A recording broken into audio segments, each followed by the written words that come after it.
Fairburn on RTE Radio 1. The Affordable Housing Bill introduced by Minister Darragh O'Brien is at a crucial stage. It will undergo pre-legislative scrutiny at a meeting this afternoon of the Joint Housing Committee, and opposition have clashed at various points over elements of the bill. And I'm joined by Fianna Fáil Senator Mary Fitzpatrick and Sinn Féin Housing spokesperson Eoin Byrne for more. And Eoin Byrne, if I could start with you, because there are three main elements to this bill, and from what I see and what I hear, you agree in principle with two of those elements. Just the pace is an issue for you. So I'm sure that's encouraging for Senator Fitzpatrick and for Fianna Fáil Minister Darragh O'Brien, that you're on board with 2/3 of this. Yeah, and we've been calling for the introduction both of an affordable cost rental scheme and affordable purchase scheme led by local authorities for many years. The general scheme of the bill that's in front of us today, those two elements were actually being developed by Eoin Murphy previously, and they've now been brought, I suppose, to fruition by Minister O'Brien. The one concern I would have is they're very scant on detail. A lot of the finer eligibility criteria will be produced by way of regulations by the Minister at a later stage, and it would be much better if he produced the regulations in parallel with the bill. So we all knew, for example, who would be eligible in terms of income limits or other criteria like where you live and your conditions, etc. There are some technical details with the bill which we'll have to tease out in pre-legislative scrutiny, but those are two schemes. I suppose our primary criticism has been not enough money has been spent on either of those, in fact nowhere near enough, and the pace of progress is very slow. We don't even know when the final bill or the regulations will be passed. Senator Fitzpatrick, we had Minister O'Brien on the programme yesterday, and I was trying to find out from who would be eligible to benefit from the cost rental scheme, and he couldn't tell me because he said that we needed to get to the legislative point, regulatory point, when we'd know exactly what the parameters were. It's really difficult to discuss something and to scrutinise something in a vacuum. I appreciate that there isn't a specific number assigned yet, but the principle is absolutely clear. It's targeted at people on modest incomes who don't qualify for social housing. So if you earn above a social housing income threshold, then you would qualify for the affordable housing. And affordable housing is typically, and cost rental, the idea is that people would not be paying, earners would not be paying more than 30% at a maximum of their income on their accommodation. So the regulation does have to be specified, but as Deputy O'Brien said, we're in pre-legislative scrutiny at the moment. Hopefully we can move swiftly through that. The bill can be finalised and then the regulations can be published as well. Okay, so let's talk about the issue then, or the part of this bill, Eoin O'Brien, that you have an issue with. So cost rental in principle is okay from where you're coming from? Well, cost rental is absolutely essential, and we need thousands of such units on an annual basis to meet the need that's out there. And allowing local authorities to deliver affordable houses on their land, that's okay with you too? Absolutely, and again, we need to see thousands of such units to meet the demand at genuinely affordable prices below 250,000 without any hidden shared equity charge. So what is the problem with the other element of the bill?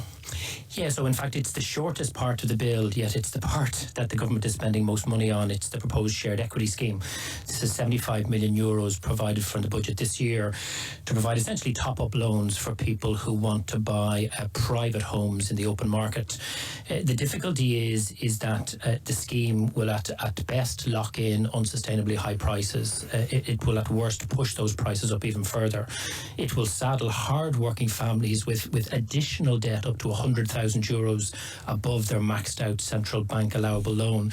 And it's focusing on the wrong thing. If we want working people to have access to good quality affordable homes to buy, which I fully support, we have to focus on bringing down the cost of homes, not increasing the level of debt and with it the level of risk to the home buyer.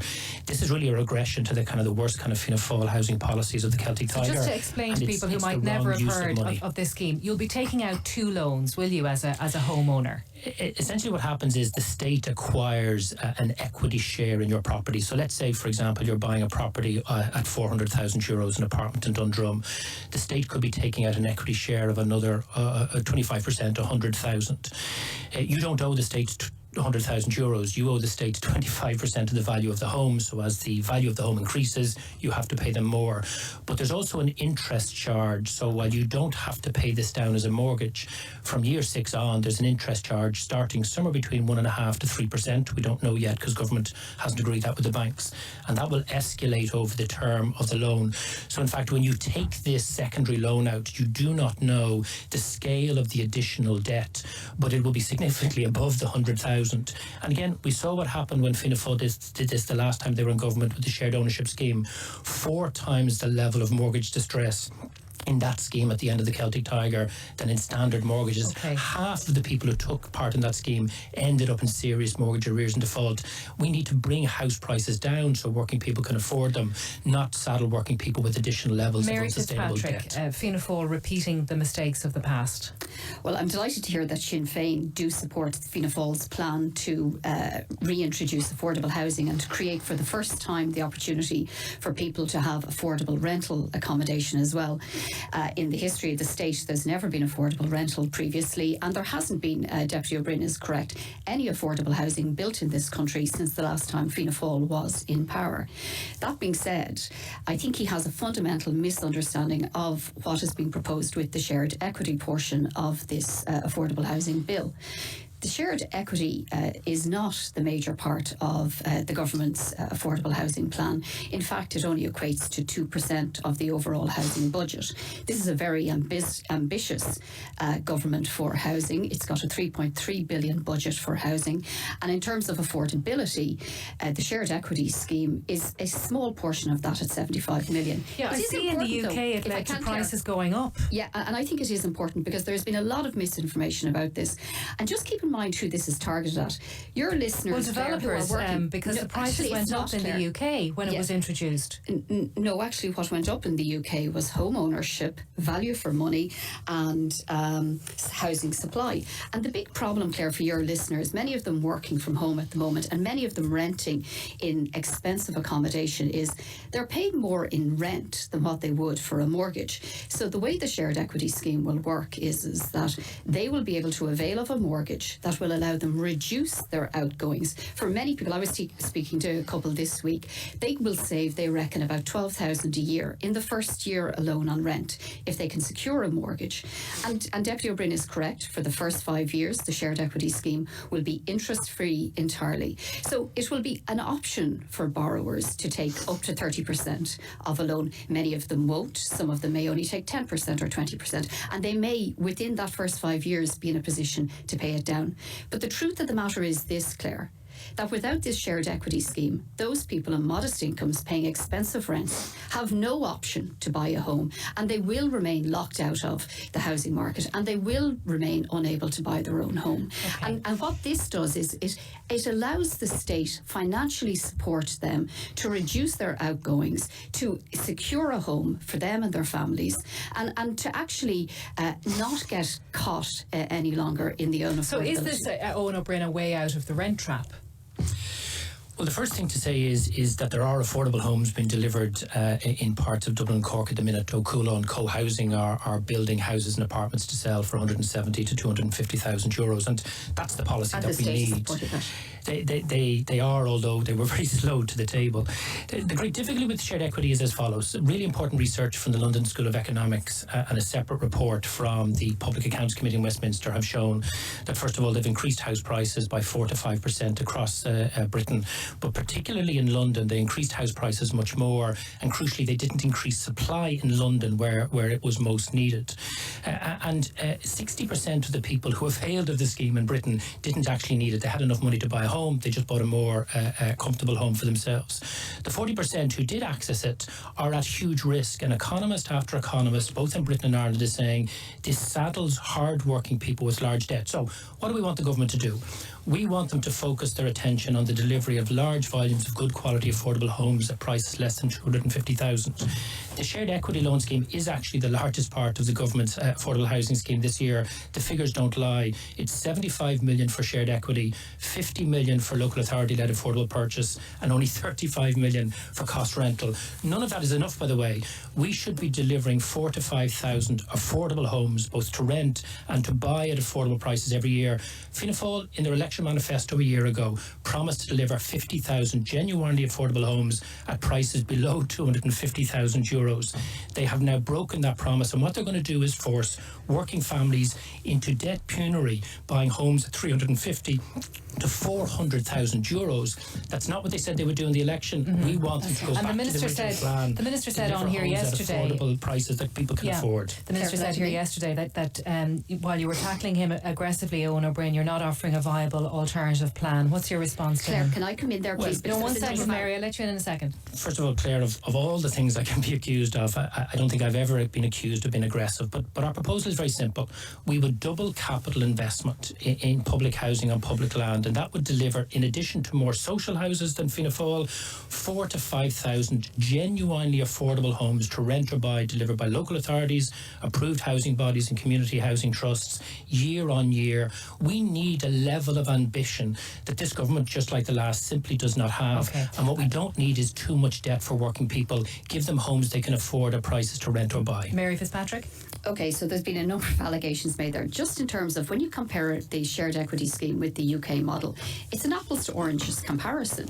The shared equity scheme that will be introduced in Ireland will be for first-time buyers and first-time buyers only, and people who don't have any interest in any other property. It'll be for people who are buying new builds, and it will have regional price caps on it. So it's not fair. All of those things are in the British scheme. All of them.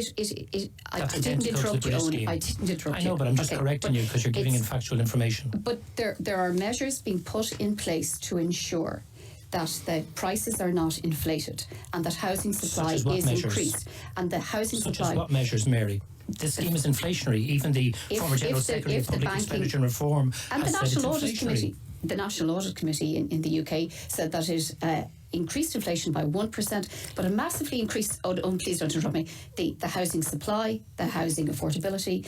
It increased housing demand four times faster than housing supply, and in London it dramatically increased house prices. They're the facts. In London, we're not in London, and no, we're in Dublin, and our house prices are equivalent to London. And the shared equity scheme in Ireland will be based on providing loans to people who are first-time buyers, whose borrowing will be restricted by the central bank rules. There will be regional price caps on them, and all of which exists in Britain.